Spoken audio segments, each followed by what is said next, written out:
Hola, me llamo Beatriz y tengo 32 años. Vivo en San Luis Potosí, una hermosa ciudad colonial en el centro de México. Trabajo en la empresa constructora de mi hermana Mariana y jamás imaginé que mi vida pudiera tomar un rumbo tan oscuro y escalofriante. Antes de que todo pasara, llevaba una vida tranquila y rutinaria, me levantaba temprano, me tomaba mi café de olla bien cargado y me iba a la oficina, donde pasaba el día ocupándome del papeleo, organizando entregas y haciendo las cuentas de la empresa.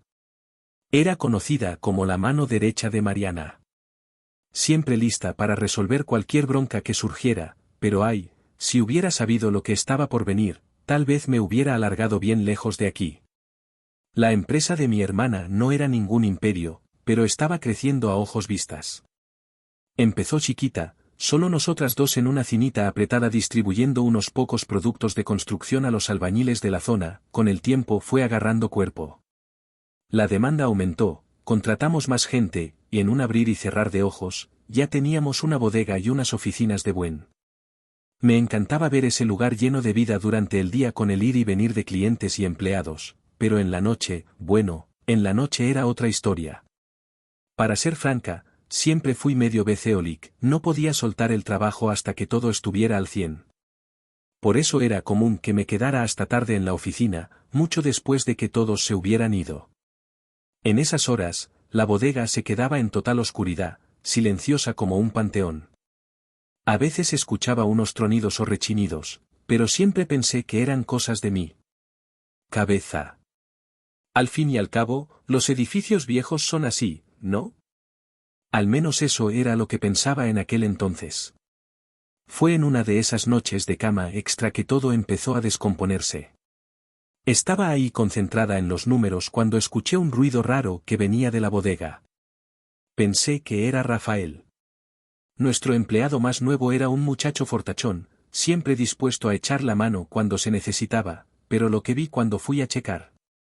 Ay, Diosito, todavía me da escalofrío no más de acordarme.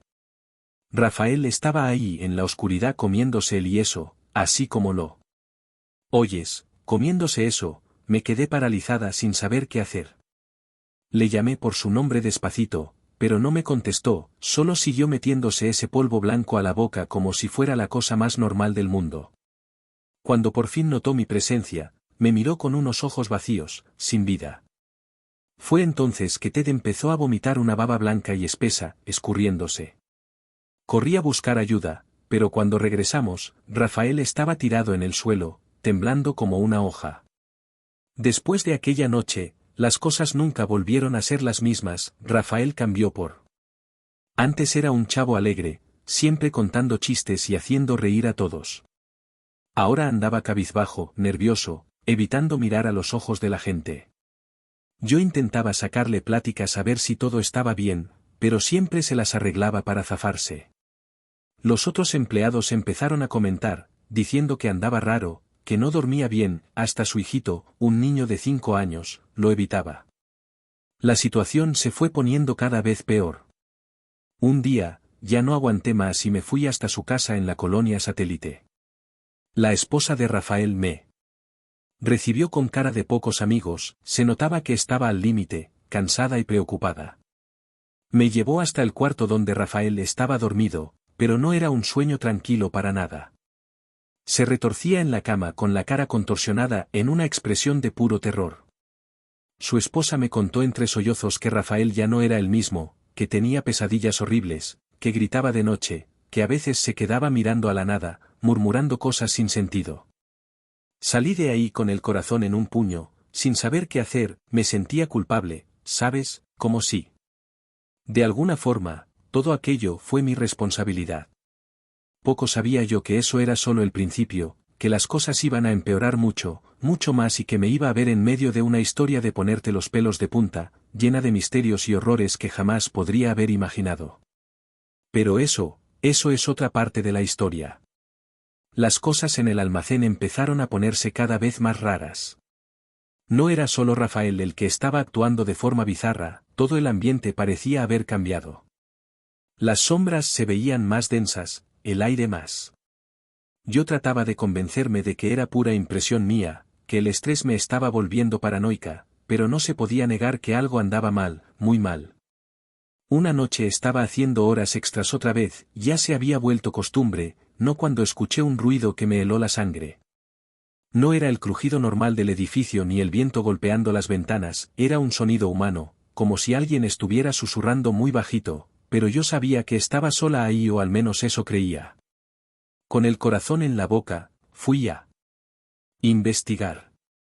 Prendí todas las luces del almacén, revisé cada rincón. Nada, ni un alma, pero el sonido seguía viniendo de ningún lado y de todos lados al mismo tiempo. Al día siguiente llegué temprano y fui a hablar con Joaquín. Nuestro velador es un señor ya mayor, de esos que no se inmutan por nada, pero cuando le pregunté si había escuchado algo raro durante la noche, vi el miedo en sus ojos.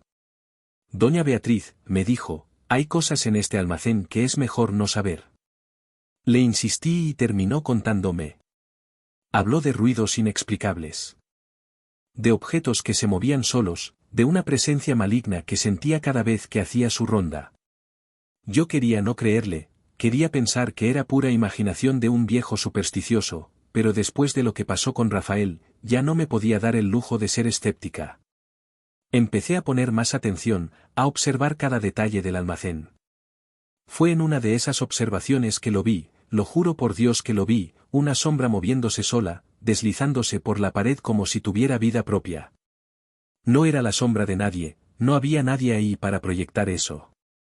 Como si la oscuridad hubiera cobrado forma y conciencia. Esa noche no pude pegar el ojo, me la pasé dando vueltas en la cama, sudando frío, reviviendo esa escena en mi cabeza. Al día siguiente, apenas salió el sol, ya estaba de pie, ya no podía quedarme quieta, tenía que hacer algo. Fue entonces que me acordé de Doña Consuelo, una curandera famosa aquí en San Luis Potosí. Mucha gente se burlaba, decía que era cosa de gente ignorante creer en esas cosas, pero yo estaba demasiado desesperada como para preocuparme por lo que los demás fueran a pensar que encontré a Doña Consuelo en una casita humilde en las afueras de la ciudad. El olor a hierbas e incienso era tan fuerte que casi me marea. La señora, ya grande, me miró con unos ojos que parecían ver mi alma. Sin que yo dijera nada, empezó a hablar. Dijo que había una energía muy negativa a mi alrededor, que alguien me había hecho una brujería, pero lo peor es que, según ella, el hechizo había alcanzado a la persona equivocada, en vez de pegarme a mí, le había pegado a Rafael. Salí de ahí, con la cabeza dando vueltas. Brujería. El hechizo era una locura demasiado grande para procesarla, pero una parte de mí sabía que era verdad. Explicaba todo lo que estaba pasando, todas las cosas raras en el almacén, el cambio repentino en Rafael. Me sentía culpable, responsable por lo que le había pasado. Si el hechizo era para mí, ¿por qué tenía que sufrir él?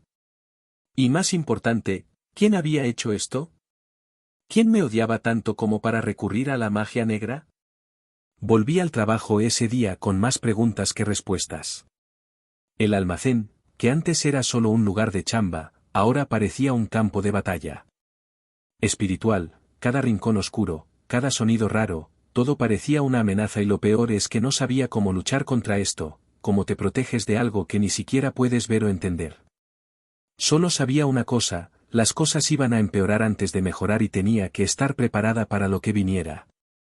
En los días que siguieron, el estado de Rafael fue de mal en peor. Ya no era ese muchacho fuerte y alegre que conocíamos, estaba flaco, pálido, con unas ojeras tan profundas que parecían hoyos negros en su cara las pocas veces que se aparecía. En el trabajo se quedaba en un rincón murmurando cosas sin sentido. Intenté acercarme a él varias veces, pero era como si hubiera una barrera invisible separándonos. Sus ojos, antes tan llenos de vida, ahora parecían dos charcos vacíos reflejando un terror que no podía comprender. Una tarde, la esposa de Rafael me llamó llorando a mares, apenas podía hablar de tanto que chillaba.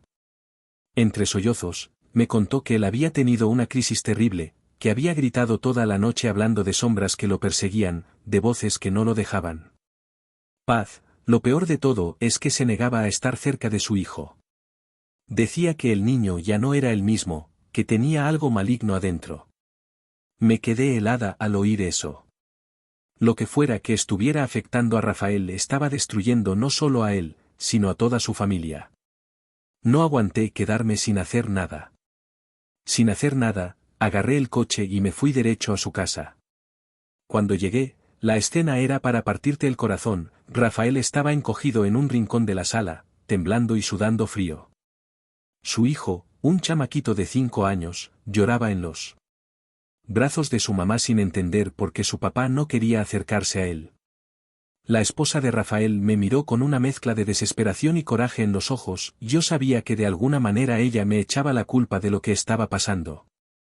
Intenté platicar con Rafael, pero era inútil, solo balbuceaba cosas sin sentido, hablaba de sombras y demonios, de una presencia maligna que lo seguía a todas partes. En un momento de lucidez, me agarró el brazo con fuerza y dijo: Beatriz, no eres tú, es algo mucho peor, algo que vino a través de ti, pero no. Eran esas palabras. Me helaron el alma. ¿Qué demonios quería decir con eso? ¿Qué había venido a través de mí?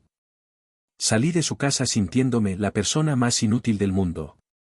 Quería ayudar, quería hacer algo, lo que fuera, para sacar a Rafael de ese estado, pero, ¿cómo peleas contra algo que no puedes ver, que no puedes tocar?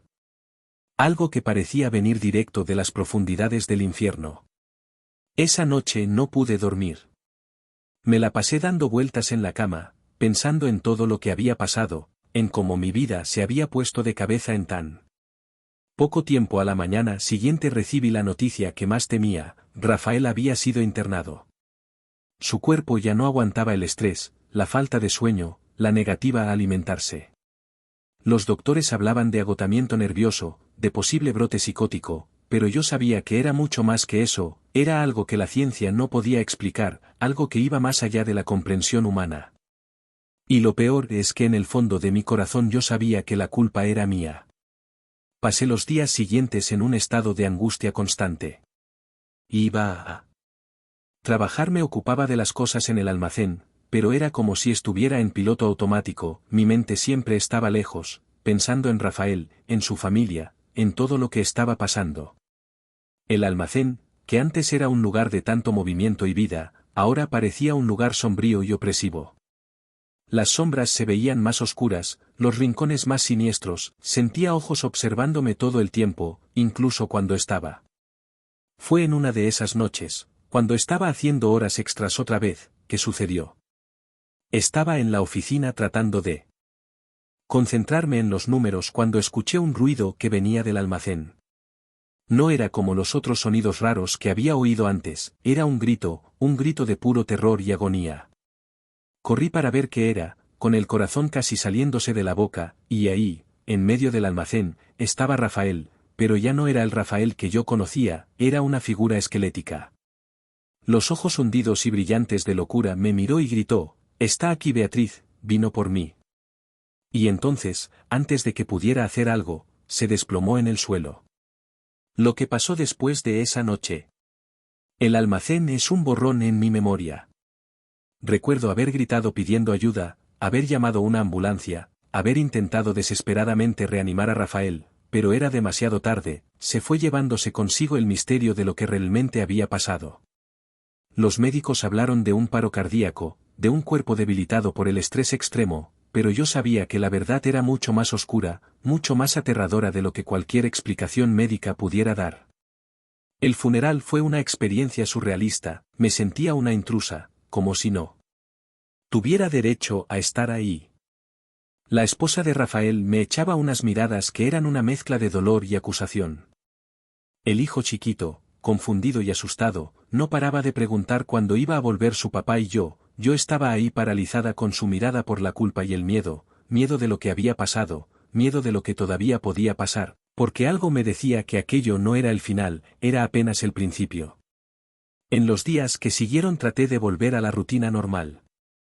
Iba a trabajar, me ocupaba de las cosas en el almacén, intentaba actuar como si nada hubiera pasado, pero era imposible. Cada rincón de ese lugar me recordaba a Rafael, al terror en sus ojos aquella última noche. Las sombras parecían más densas, los ruidos más amenazantes. Ya no podía quedarme sola ahí después de que oscurecía, el miedo se había vuelto mi compañero constante. Fue en esa época que empecé a notar cosas raras que me pasaban, pesadillas horribles que me despertaban gritando en medio de la noche, bultos que veía por el rabillo del ojo, pero que desaparecían cuando los miraba directamente y esa sensación constante de estar siendo observada, de que había algo ahí siempre al acecho, esperando el momento justo para atacar. Me estaba volviendo paranoica. ¿O será que me estaba pasando lo mismo que le había pasado a Rafael? Desesperada por respuestas, voy a buscar a doña Consuelo. La viejita curandera me recibió con una mirada grave, como si ya supiera lo que había pasado. Sin que yo dijera nada, empezó a hablar. Dijo que la muerte de Rafael había abierto un portal, que la entidad que lo atormentaba ahora estaba libre y más fuerte que nunca y que esa entidad tenía un blanco en mente. Yo salí de ahí más asustada que nunca, pero también con una certeza: tenía que hacer algo para acabar con aquello de una vez por todas. Empecé a investigar, a buscar información sobre brujería, sobre entidades malignas, sobre cómo protegerse de ese tipo de cosas. Pasé noches en vela leyendo libros viejos, visitando sitios oscuros en internet, platicando con gente que decía entender de estos asuntos. Aprendí sobre rituales de protección, sobre amuletos, sobre cómo purificar ambientes. Le hice a todo un poco desesperada por encontrar algo que funcionara, pero nada parecía servir, las cosas solo empeoraban, las pesadillas se volvían más intensas, las visiones más frecuentes. Apenas podía dormir. Apenas podía comer. Estaba consumiéndolo cuando había encontrado una grieta para nuestro mundo. Fue en una noche particularmente mala, cuando ya casi me daba por vencida, que tuve una revelación. Me acordé de una tía lejana, una mujer que siempre fue considerada la oveja negra de la familia. Decían que se metía con cosas de las que era mejor mantenerse alejado y... De repente todo tuvo sentido, las peleas viejas, las miradas de odio que me echaba cuando era niña, las amenazas veladas. ¿Sería ella? ¿Será que toda esta pesadilla había empezado por un resentimiento viejo, por un deseo de venganza que se había salido de control? No lo sabía, pero estaba decidida a averiguarlo, aunque eso significara enfrentar mis peores miedos. Con esta nueva sospecha en mente, decidí que era hora de confrontar a mi tía Carmela. No fue fácil encontrarla, vivía aislada en una casita en las afueras de San Luis Potosí, lejos de todo y de todos. Cuando por fin llegué ahí, mi corazón latía tan fuerte que pensé que iba a explotar. La casa era sombría, rodeada de árboles retorcidos que parecían querer agarrar a quien se acercara. El aire ahí era pesado, cargado de una energía que me ponía los pelos de punta. Toqué la puerta, pero nadie contestó. Ya me iba a ir cuando escuché un ruido que venía de adentro. Empujé la puerta, que se abrió con un rechinido siniestro. El interior de la casa era aún peor que el exterior, estaba oscuro, lleno de polvo, lleno de objetos raros que no podía identificar, y ahí sentada en una mecedora en el rincón de la sala estaba mi tía Carmela, pero no era la mujer que recordaba. Sus ojos estaban hundidos, la cara demacrada, como si algo estuviera chupando su vida poco a poco. Cuando me vio, una sonrisa torcida se formó en sus labios. «Por fin viniste, sobrina», dijo con una voz ronca. «Te tardaste, pero por fin entendiste». Yo quería gritar, quería exigir explicaciones, pero las palabras se me atoraron en la garganta. Carmela siguió hablando, su voz haciéndose cada vez más fuerte. Habló de resentimientos viejos, de cómo la familia la había hecho a un lado, de cómo yo tenía todo lo que ella siempre quiso. Y entonces, con un brillo maligno en los ojos, confesó que sí había hecho un hechizo contra mí, pero las cosas se habían salido de control. Lo que Carmela no esperaba era que la entidad que invocó fuera tan poderosa, tan sedienta de caos y destrucción. El hechizo era para atormentarme, no para matar a nadie, pero ya era demasiado tarde, la cosa que había traído a nuestro mundo estaba suelta y ni siquiera ella podía controlarla. Vi el miedo en los ojos de mi tía, un miedo que reflejaba el mío propio. En ese momento entendí que éramos ambas sube de algo mucho más grande y más terrible que cualquier pleito de familia.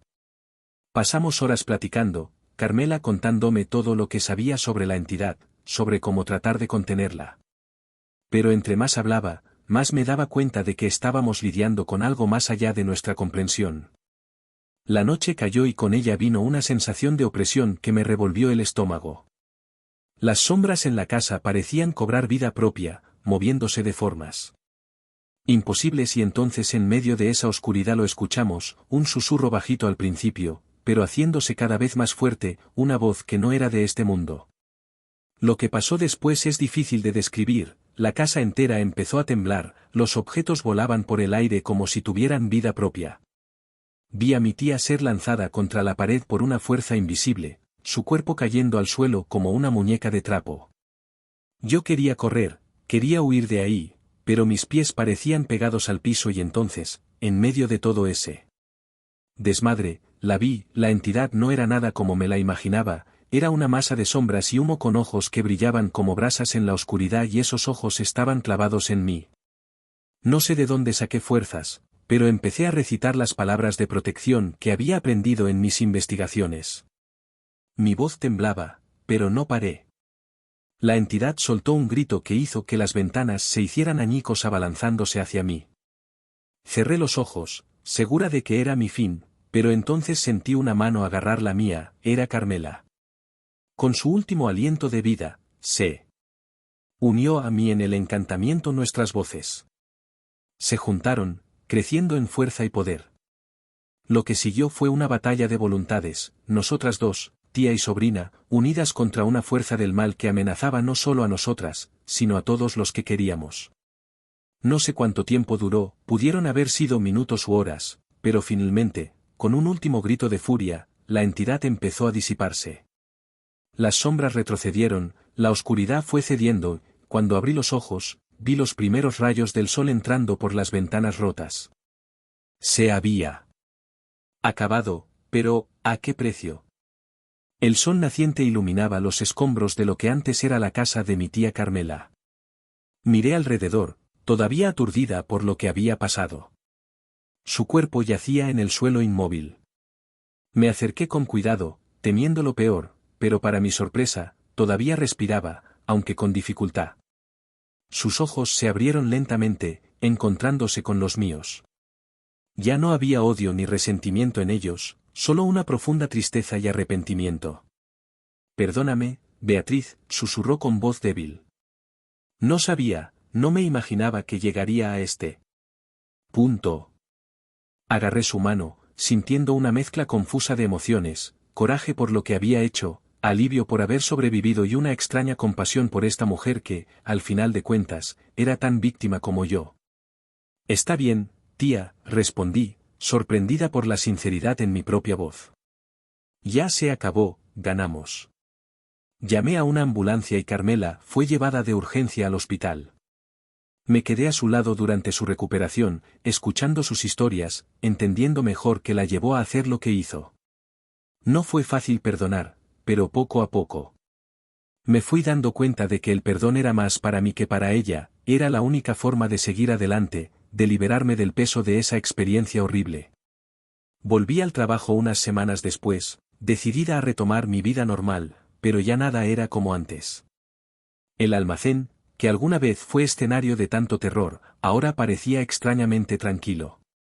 Las sombras eran solo sombras, los ruidos solo los sonidos normales de un edificio viejo. Aún así, no podía evitar que se me pusiera la piel chinita cada vez que me quedaba sola ahí después de que oscurecía mis pensamientos, frecuentemente se volvían hacia Rafael y su familia.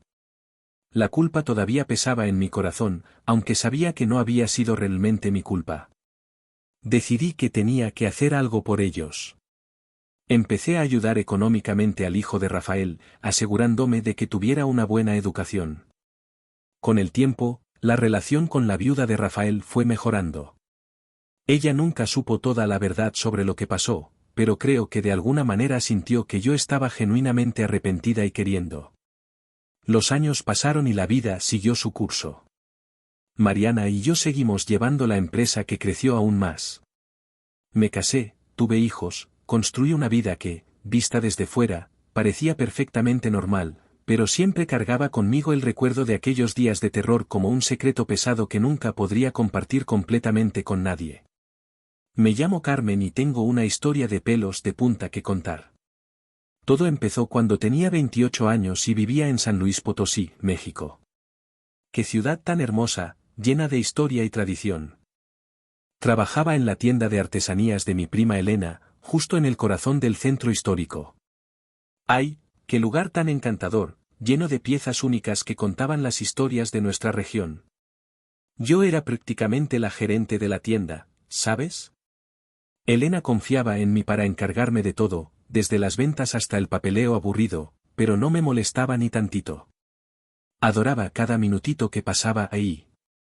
Cada día era una sorpresa diferente, a veces estaba negociando con los artesanos locales, otras veces estaba acomodándolos estantes para que todo quedara al tiro y mira, no es por presumir, pero yo tenía un don especial con los clientes. No más abría la boca para hablar de una pieza y ya quedaban encantados. Creo que es porque de verdad amaba cada cosita que vendíamos ahí. Las artesanías pontesines son cosa de otro mundo, ¿sabes? Nuestra tienda estaba en una callecita con mucho encanto, de esas típicas de San Luis Potosí, con banquetas estrechas y casonas coloniales, ¿sabes? De esas construcciones de cantera rosa con balcones de hierro forjado, pues. Sí, justo ahí. Todos los días llegaba tempranito, abría las ventanas y dejaba que ese olorcito rico a madera y cerámica invadiera la calle. A los turistas les encantaba, se pasaban horas husmeando cada rincón de la tienda y yo, pues yo andaba al pendiente de todo, asegurándome de que nada se saliera de su lugar, pero no todo era miel sobre hojuelas, ¿eh?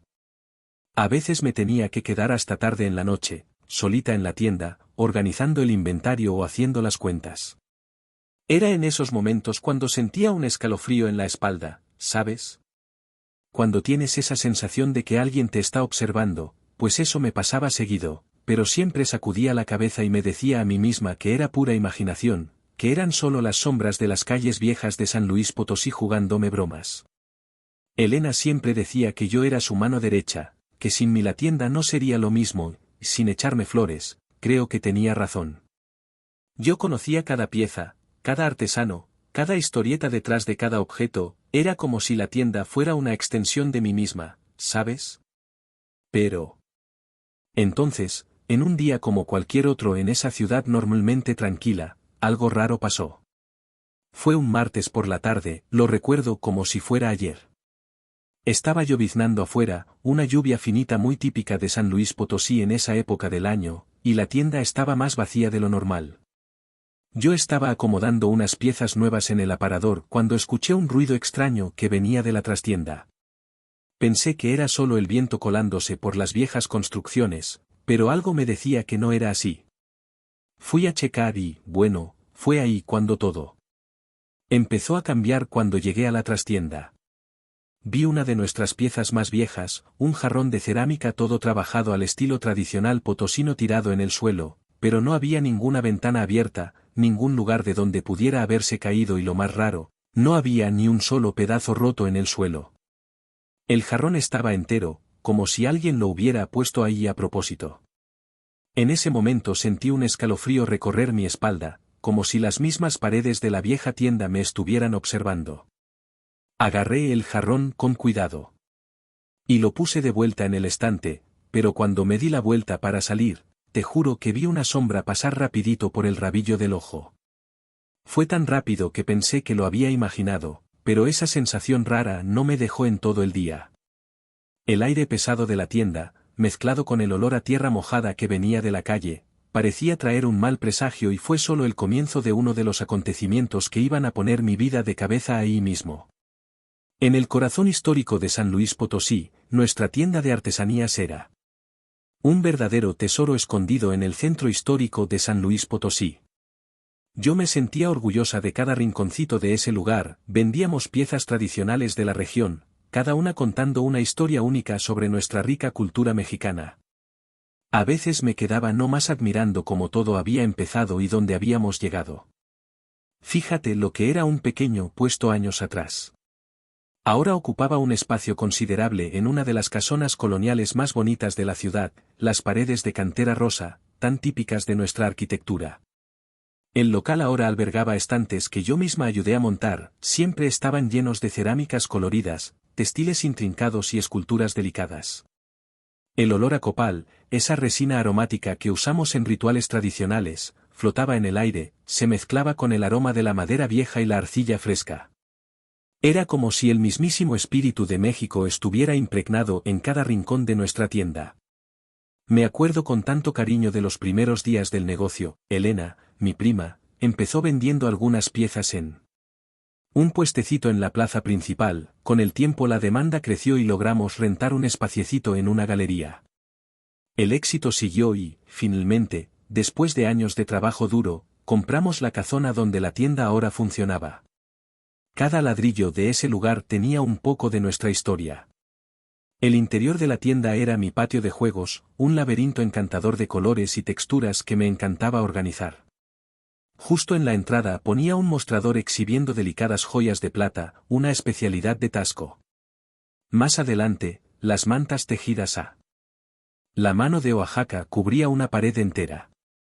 Me encantaba crear un mosaico vibrante con sus patrones geométricos.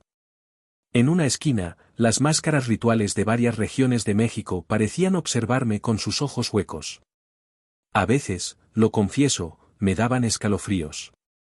En el centro de la tienda había una mesa grande de madera maciza que era mi consentida, ahí exhibía las piezas más preciosas, jarrones de barro negro de Oaxaca, árboles de la vida multicolores de Metepec y los famosos platos de Talavera de Puebla. Me pasaba horas acomodándola mesa, asegurándome de que cada pieza estuviera perfectamente colocada para atrapar la luz que entraba por las ventanas altas. La parte de atrás de la tienda donde había ocurrido ese incidente raro con el jarrón estaba dedicada a las artesanías locales de San Luis Potosí, era mi sección favorita donde ponían los rebozos finamente bordados, las figuras de paja tejida y las pequeñas esculturas de ónix. Cuidaba esa parte con un celo especial, era mi orgullo. Conforme el negocio crecía, nuestra tienda se volvía cada vez más un punto de referencia en la ciudad. Me encantaba ver a turistas de todo el mundo visitando, quedando encantados con la autenticidad y calidad de nuestras piezas. Muchos volvían años después trayendo amigos y familiares para conocer el lugar que describían como un pedacito real de México. Eso me llenaba de orgullo. A pesar del éxito, Elena y yo siempre mantuvimos la esencia del negocio, trabajábamos directamente con artesanos locales, asegurándonos de que recibieran un precio justo por su trabajo. Organizábamos talleres para promover las técnicas tradicionales y ayudar a preservar el rico patrimonio cultural de nuestra región. Para mí, la tienda era más que un negocio, era un acto de amor a nuestra cultura mexicana. Sin embargo, después de ese extraño incidente con el jarrón, empecé a sentir que había algo más en ese espacio, algo que no podía explicar, pero que me dejaba cada vez más inquieta. Era como si las mismas paredes guardaran secretos que estaban a punto de ser revelados. Mi rutina en la tienda era una mezcla de encanto y agotamiento, llegaba siempre bien tempranito, antes incluso de que el sol calentara las piedras de las calles de San Luis Potosí, abría las puertas pesadas de madera, dejando que el aire fresco de la mañana entrara y alejara el olor a incienso y arcilla que impregnaba el lugar. Era un momento casi sagrado para mí, ¿sabes? Solo yo y la tienda antes de que el bullicio de la ciudad empezara. Pasaba las primeras horas organizando las nuevas piezas que llegaban de los artesanos, cada rebozo, cada jarrón, cada figura de barro tenía que estar en el lugar perfecto. Yo conocía el gusto de los clientes como la palma de mi mano y sabía exactamente dónde poner cada cosa para llamar más la atención. A veces me sorprendía platicando con las piezas como si fueran viejas amigas. Raro, ¿no? Pero así era como me sentía conectada con todo ahí. El movimiento empezaba a agarrar vuelo como a las 10 de la mañana, turistas, coleccionistas, gente de la ciudad. Era una procesión constante de caras curiosas y ojos maravillados. Me encantaba contar las historias detrás de cada pieza, explicar las técnicas usadas, hablar sobre los artesanos, era como si yo fuera una guardiana de esas tradiciones, ¿sabes? Cada venta era más que una transacción, era pasar un pedacito del alma de México, pero no todo era miel sobre hojuelas. Los días podían ser largos y cansados a veces. Apenas tenía tiempo para almorzar, comiendo rapidito un taco o una torta en el mostrador mismo, siempre con un ojo en la puerta y los fines de semana, esos eran los más pesados. La tienda se llenaba y yo andaba de un lado a otro, atendiendo a todos, resolviendo problemas, haciendo empaques. Lo peor era cuando tenía que quedarme hasta tarde. Elena confiaba en mí para hacer el cierre de caja y organizar el inventario, muchas veces me veía sola en la tienda bien después de que el sol se ponía. Las sombras crecían, haciendo los rincones más oscuros, y ese silencio era de poner los pelos de punta. Prendía el radio solo para tener algún ruido de fondo, pero aún así la sensación de estar siendo observada no se iba. Me acuerdo de una noche en particular, unas semanas después de ese incidente con el jarrón. Estaba haciendo el inventario, contando las piezas allá en la parte de atrás de la tienda. De repente escuché un ruido de algo cayéndose en el área principal, mi corazón casi se me sale por la boca. Fui a ver qué era, temblando de pies a cabeza. No encontré nada fuera de lugar, pero te juro que sentí un soplo helado en mi nuca. Después de ese día empecé a apurar mi trabajo nocturno, hacía todo lo más rápido posible para no quedarme sola en la tienda después de que oscurecía, pero no siempre funcionaba. A veces los pedidos se acumulaban o tenía que resolver algún papeleo urgente en esos momentos que te sentía como si las paredes de la tienda se estuvieran cerrando a mi alrededor. Lo peor es que no podía contarle a nadie. ¿Quién iba a creerme? Elena pensaría que me estaba volviendo loca y los otros empleados se reirían de mí. Entonces me tragaba el miedo y seguía adelante, pero cada noche sola en la tienda era una prueba para mi cordura. Yo nomás no sabía que las cosas estaban a punto de ponerse mucho, mucho peores. Fue un miércoles soleado cuando conocí a Javier. Era un joven artesano. Quizás de unos 25 años, con un talento increíble para la cerámica. Me acuerdo del día en que entró a la tienda cargando una caja llena de piezas que te quitaban el aliento. Sus ojos brillaban de orgullo mientras me mostraba cada jarrón, cada plato, cada figura. Y con razón, su trabajo era excepcional. Javier pronto se volvió uno de nuestros proveedores más confiables, siempre puntual, siempre responsable. Me encantaban nuestros encuentros quincenales. Cuando traían nuevas creaciones, nos pasábamos horas platicando sobre técnicas y diseños. Historias detrás de cada pieza. Era refrescante ver a alguien tan joven, tan apasionado por la tradición, pero todo cambió esa tarde de otoño. Javier llegó a la tienda como de costumbre, pero algo estaba diferente, sus ojos, normalmente vivos y alegres, parecían opacos, distantes, las manos, siempre firmes al manejar las piezas, temblaban ligeramente. Intenté sacarle plática, preguntarle si todo estaba bien, pero solo respondía con monosílabos, evitando mi mirada. Mientras desempacan las nuevas piezas, noté que Javier parecía distraído. Casi en trance, de repente, para mi horror, lo vi agarrar un puño de arcilla cruda que había traído y empezar a comérsela. Me quedé paralizada por un segundo sin creer lo que veía. Cuando finalmente recuperé la voz, grité su nombre. Pareció despertar, me miró con una expresión de puro pánico y, sin aviso, empezó a vomitar ahí mismo en medio de la tienda. Fue un desmadre. Corrí para ayudar a Javier, que temblaba y sudaba frío. Murmuraba algo incomprensible con los ojos desorbitados de miedo. Llamé a una ambulancia, y mientras esperábamos, traté. Pero era como si Javier estuviera en otro mundo.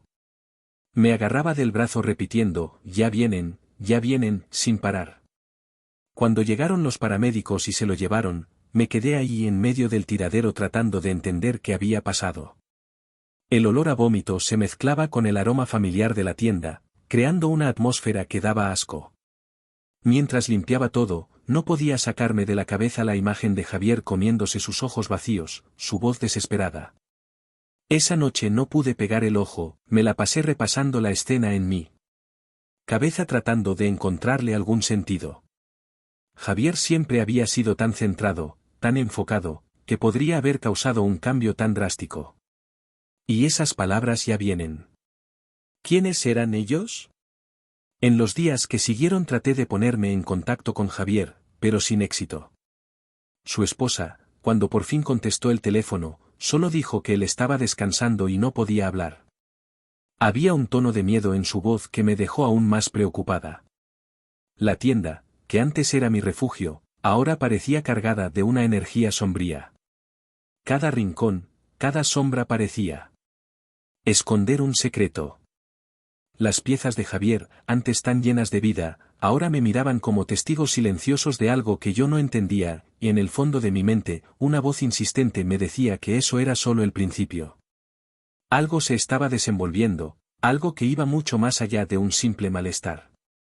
Y yo, sin saberlo, estaba bien metida en todo esto. En las semanas que siguieron al incidente en la tienda, no podía sacarme a Javier de la cabeza. Traté varias veces de ponerme en contacto, pero era como si se hubiera esfumado. Cuando por fin logré hablar con él por teléfono, su voz estaba irreconocible, distante, casi un susurro. Carmen dijo, las cosas están diferentes ahora. Podía sentir el miedo en sus palabras, como si cada sílaba le costara un esfuerzo enorme. Traté de sacarle más información, saber cómo estaba, pero Javier se escurría de todas mis preguntas. Fue su esposa, María, quien empezó a darme más detalles. Apareció en la tienda una tarde con los ojos rojos de tanto llorar. Javier ya no es el mismo, se desahogó. Se pasa las noches en vela, caminando por la casa, murmurando cosas que no tienen sentido. María me contó que Javier se había vuelto una sombra del hombre que era antes, él, que siempre había sido un padre cariñoso, ahora apenas podía estar en el mismo cuarto que su hijo pequeño. Es como si le tuviera miedo a su propio hijo, dijo con la voz entrecortada. Dice que el niño ya no es nuestro hijo. El trabajo de Javier, que antes era su pasión, ahora estaba completamente abandonado, su taller, antes un lugar de creación y vida, estaba cubierto de polvo. María me contó que las pocas veces que intentó trabajar con arcilla y terminó teniendo ataques de pánico. Habla de voces. Carmen susurró, María mirando alrededor como si temiera ser escuchada. Dice que vienen de las piezas, que susurran cosas horribles cuando nadie más está cerca. Sentía que se me apretaba el corazón con cada palabra. El Javier que yo conocía, lleno de vida y creatividad, parecía haber sido reemplazado por alguien atormentado por miedos que yo no podía entender, y lo peor es que en el fondo sentía que de alguna manera esto estaba conectado con las cosas raras que venían. Pasando en la tienda una noche bien tarde, recibí una llamada de Javier. Su voz estaba temblorosa, casi inaudible.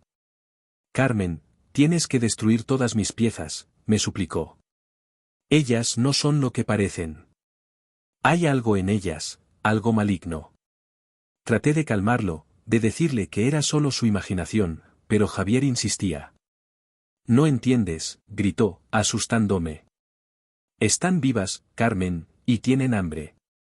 La llamada se cortó después de eso, dejándome con un escalofrío en la espalda y mil preguntas en la cabeza. Miré los estantes de la tienda, las hermosas piezas que Javier había creado. Y por primera vez les tuve miedo. ¿Habría algo de verdad en lo que decía o será que su mente le estaba jugando malas pasadas? Esa noche no pude dormir.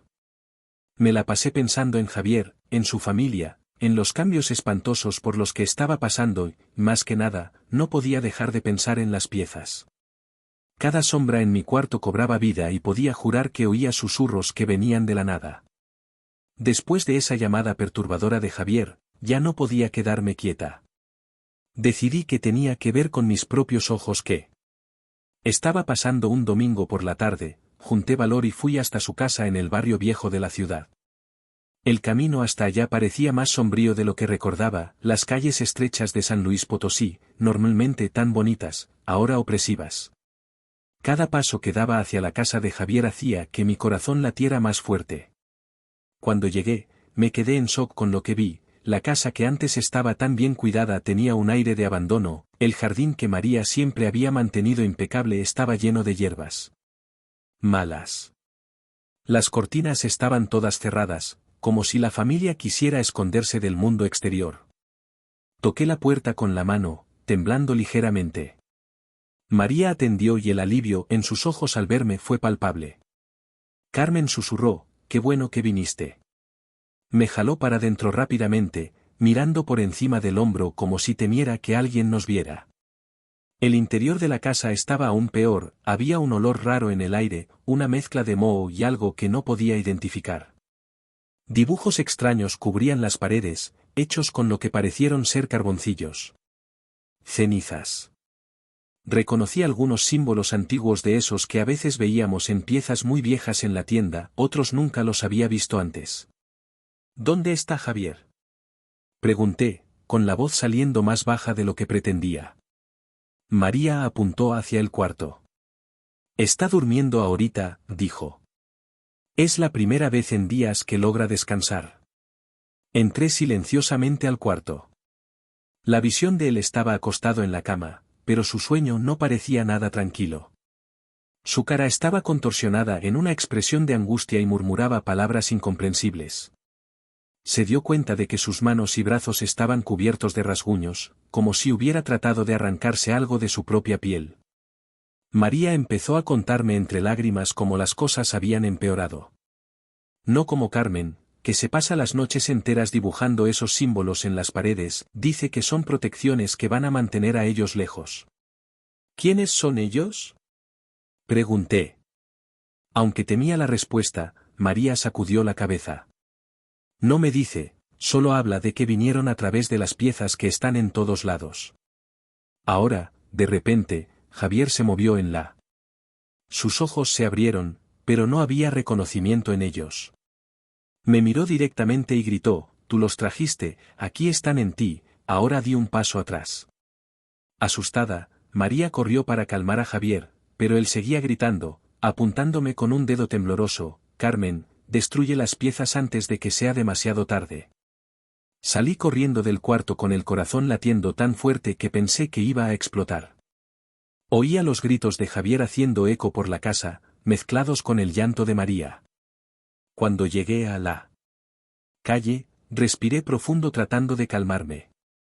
Volví a casa esa noche con más preguntas que respuestas, la imagen de Javier tan cambiado y sentado no se me salía de la cabeza y sus palabras resonaban en mis oídos, destruye las piezas. Miré mis propias manos, recordando todas las veces que había tocado las creaciones de Javier. Habría algo en ellas, algo que no podía ver, pero que estaba ahí esperando. En los días que siguieron a mi visita a la casa de Javier, la tienda parecía haber cambiado. No era nada que pudiera señalar con certeza, pero había una atmósfera diferente, como si el aire estuviera más pesado, cargado de una energía que no podía nombrar. Una noche, ya tarde, estaba haciendo el cierre de caja cuando escuché un ruido que venía de la parte de atrás de la tienda. Al principio pensé que era solo la madera vieja crujiendo, como siempre pasaba, pero entonces el ruido se repitió más fuerte. Esta vez era como si alguien estuviera caminando por ahí, moviendo cosas en los estantes. Mi corazón se aceleró. Agarré lo primero que vi, un jarrón pesado de cerámica, y fui a investigar. Con cada paso que daba hacia la parte de atrás, el sonido se hacía más claro.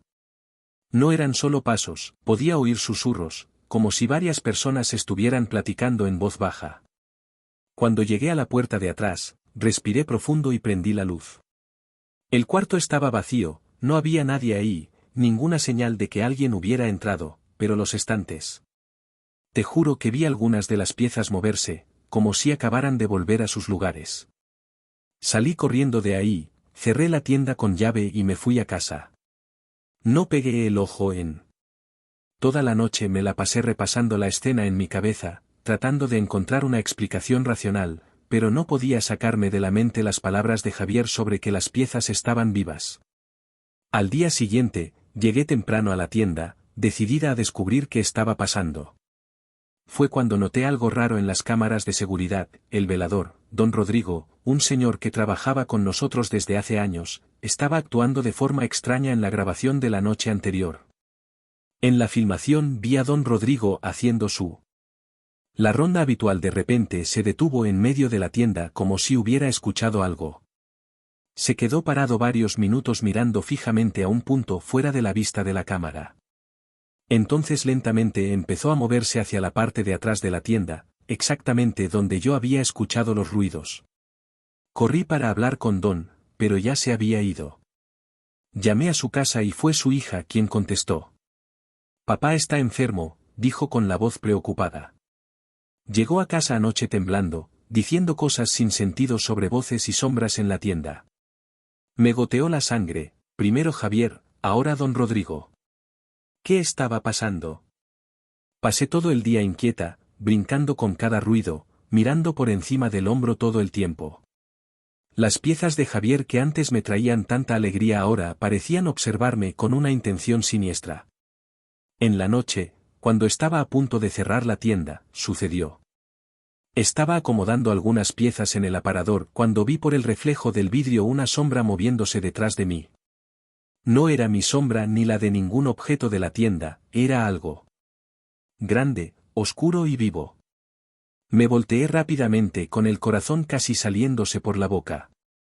Por un instante, te juro que vi una figura enorme hecha de sombras moviéndose entre los estantes, pero cuando parpadeé, había desaparecido.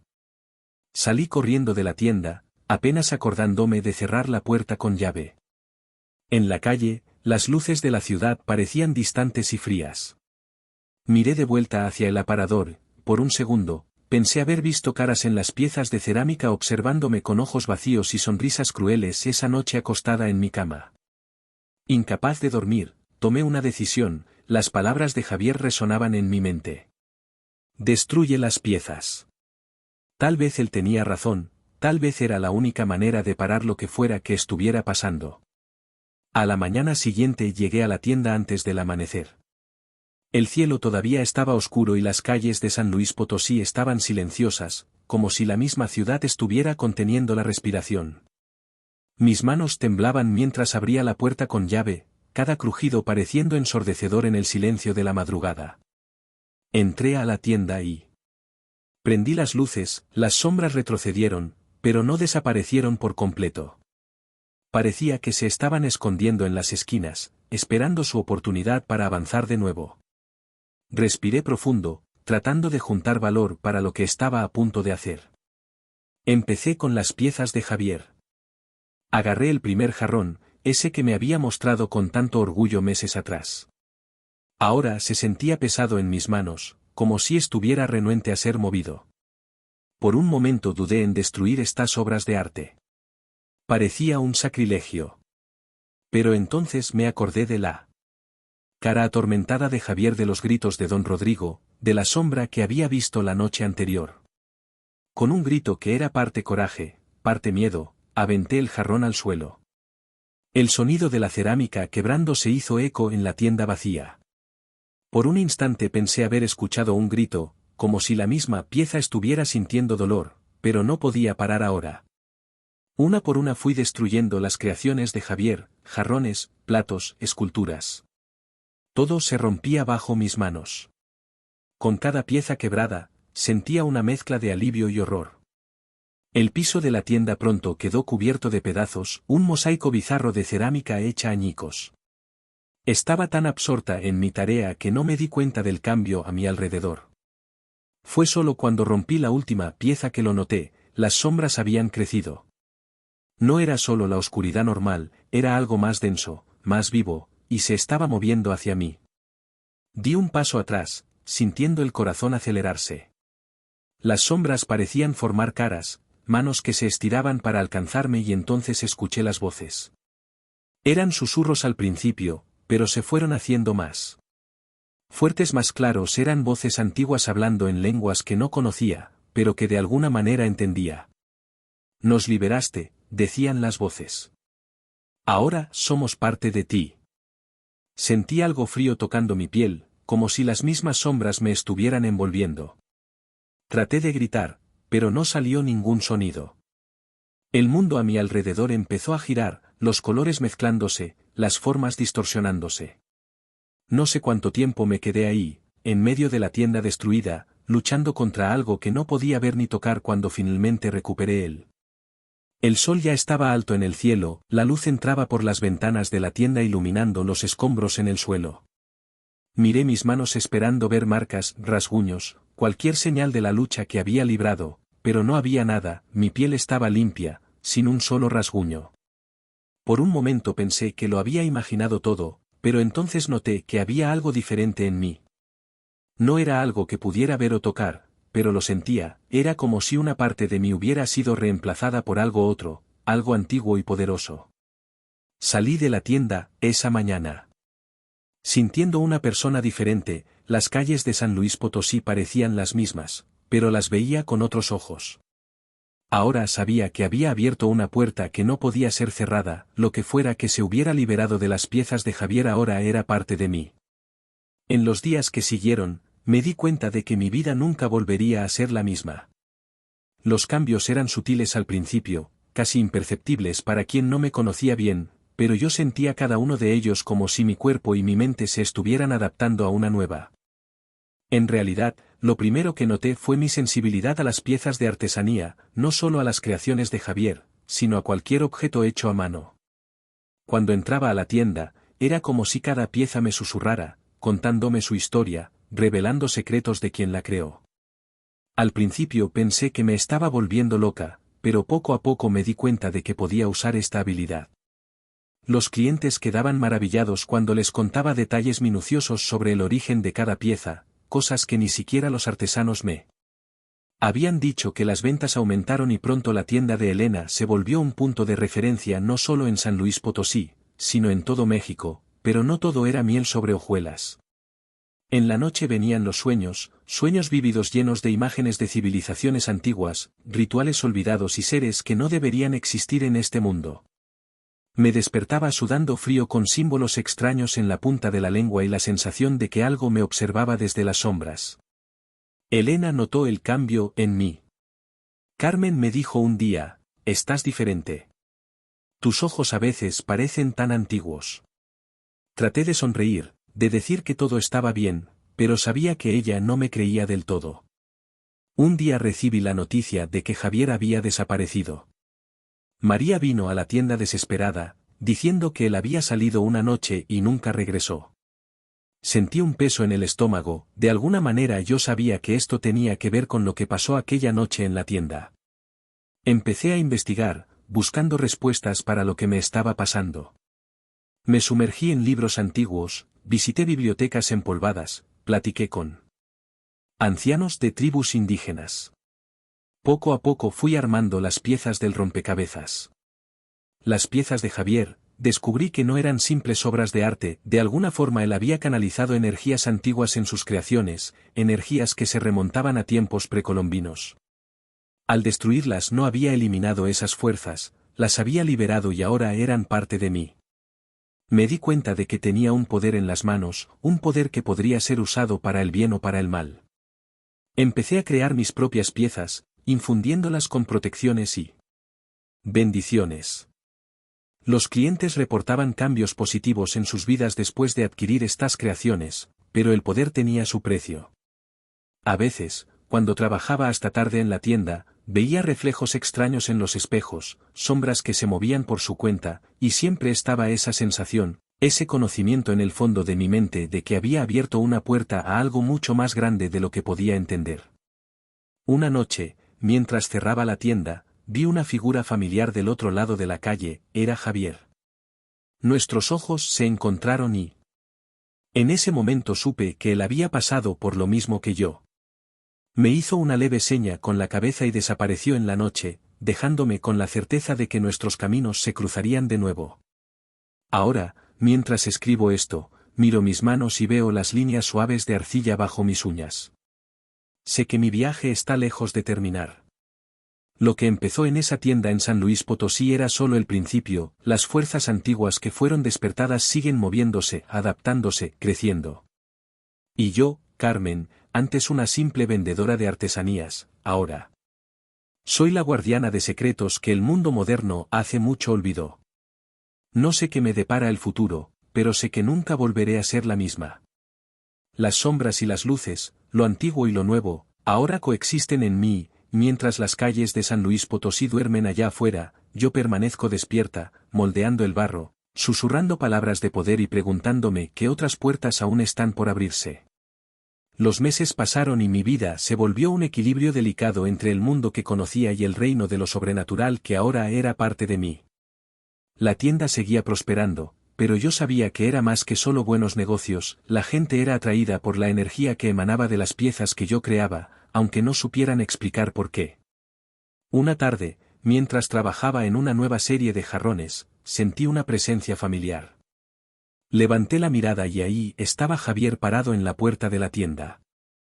Se veía más viejo, sus ojos cargaban un peso que yo reconocía bien. Carmen, dijo su voz ronca, como si no la hubiera usado en mucho tiempo. Necesitamos hablar. Cerré la tienda más temprano ese día. Javier y yo caminamos por las calles empedradas de San Luis Potosí. Me contó sobre su viaje, sobre los lugares que visitó y las cosas que aprendió.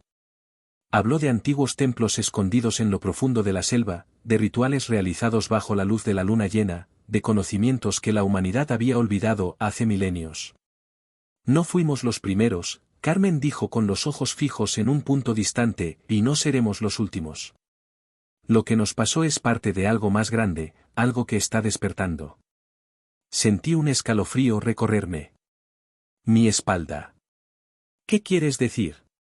Javier se volvió hacia mí, sus ojos brillando con una intensidad que me asustó. Hay otros como nosotros esparcidos por el mundo, sanos, artistas, creadores, todos tocados por estas fuerzas antiguas, y ahora nos están llamando. ¿Llamando a quién? Sonrió una sonrisa que no llegó a sus ojos. No es un quién, Carmen, es un qué. Algo se está moviendo en las sombras del mundo, algo que ha estado dormido por milenios, y nosotros somos las llaves para su despertar completo. Esa noche no pude pegar el ojo, las palabras de Javier resonaban en mi mente, mezclándose con los susurros de las sombras que ahora eran mis compañeros constantes. Por primera vez desde que todo empezó, sentí miedo de verdad, no de lo desconocido, sino del papel que yo podría jugar en este despertar. En los días que siguieron, empecé a notar cambios sutiles a mi alrededor, clientes entraban a la tienda con miradas conocedoras, intercambiando conmigo palabras en clave que de alguna forma entendía. Recibí cartas y correos de lugares lejanos, todos hablando en metáforas sobre el gran despertar y el llamado de los antiguos. Una noche, mientras trabajaba en una nueva pieza, sentí mis manos moverse por cuenta propia. Cuando terminé, me quedé viendo atónita lo que había creado, una escultura intrincada que parecía cambiar de forma conforme la observaba. En el centro, un símbolo que nunca había visto antes, que hizo que mi corazón se acelerara al reconocerlo. Instintivamente, me di cuenta entonces de que había llegado a un punto sin retorno, el conocimiento y el poder que había adquirido no podían ser ignorados o olvidados. Tenía una decisión que tomar. Abrazar completamente este nuevo mundo con todos sus peligros y maravillas o tratar de huir, sabiendo que nunca podría realmente escapar de lo que me había convertido. Miré por la ventana de la tienda hacia las calles de San Luis Potosí que conocía. También la ciudad parecía la misma, pero yo sabía que bajo su superficie familiar corrientes antiguas y poderosas se estaban moviendo y yo, Carmen, antes una simple vendedora de artesanías, ahora estaba en el centro de todo esto. Agarré la escultura que había creado, sintiendo su peso en mis manos. Sabía que mi decisión afectaría no solo a mí, sino potencialmente al mundo entero. El llamado de lo desconocido era fuerte e insistente. Los días que siguieron a mi plática con Javier fueron de intensa reflexión. Las calles de San Luis Potosí, antes tan familiares, ahora parecían susurrar secretos antiguos. En cada esquina, yo sabía que ya no podía ignorar el llamado que sentía dentro de mí. Una noche, mientras trabajaba en una nueva pieza en la tienda, sentí una energía diferente fluyendo a través de mis manos, el barro parecía tener vida propia, moldeándose en formas que nunca había visto antes. Cuando terminé, me quedé maravillada con el resultado. Era una escultura intrincada llena de símbolos y patrones que parecían cambiar conforme la miraba. De repente, la escultura empezó a brillar con una luz suave y sentí una presencia poderosa llenando la tienda. Las sombras en las paredes cobraron vida, brillando y retorciéndose en formas imposibles. Y entonces escuché una voz antigua y profunda que parecía venir de todos lados y de ningún lado al mismo tiempo. Carmen, dijo la voz, eres la última pieza del rompecabezas, el momento ha llegado. En ese instante lo entendí todo, las piezas de Javier, mi transformación, los susurros en la sombra. Todo era parte de un plan mayor, un despertar que estaba a punto de suceder. Sin dudar, agarré la escultura y salí de la tienda. Las calles de San Luis Potosí estaban extrañamente vacías, como si la misma ciudad estuviera conteniendo la respiración en anticipación. Caminé guiada por un instinto que no entendía del todo hasta llegar a una plaza antigua en el corazón de la ciudad. Ahí, para mi sorpresa, encontré a Javier y a otros artesanos que reconocía de visitas a la tienda. Todos cargaban sus propias creaciones, cada una brillando con una energía única. «Ustedes también lo sintieron», dijo Javier, no como una pregunta, sino como una constatación. Asentí y juntos formamos un círculo en el centro de la plaza. Sin que nadie diera instrucciones, empezamos a colocar nuestras creaciones en el suelo, formando un patrón complejo que parecía haber sido ensayado por milenios. Sentí una ola de energía atravesar mi cuerpo, llenándome con un conocimiento y poder que nunca imaginé posibles. Miré a Javier y a los demás y vi en sus ojos que ellos sentían lo mismo. La humanidad estaba despertando a una nueva realidad, una donde lo mágico y lo mundano coexistían abiertamente, y así mi viaje llegó a su fin. Pero la historia que comencé continúa, de una simple vendedora de artesanías a una guardiana cósmica. Mi vida fue testigo del extraordinario potencial que existe en cada uno de nosotros. La humanidad estaba despertando a una nueva realidad, una donde lo mágico y lo mundano coexistían abiertamente, y mientras las eras pasan y el mundo sigue evolucionando, la esencia de estas energías sigue susurrando secretos antiguos a aquellos que están listos para escuchar, recordando a todos que la magia siempre está presente, esperando ser despertada.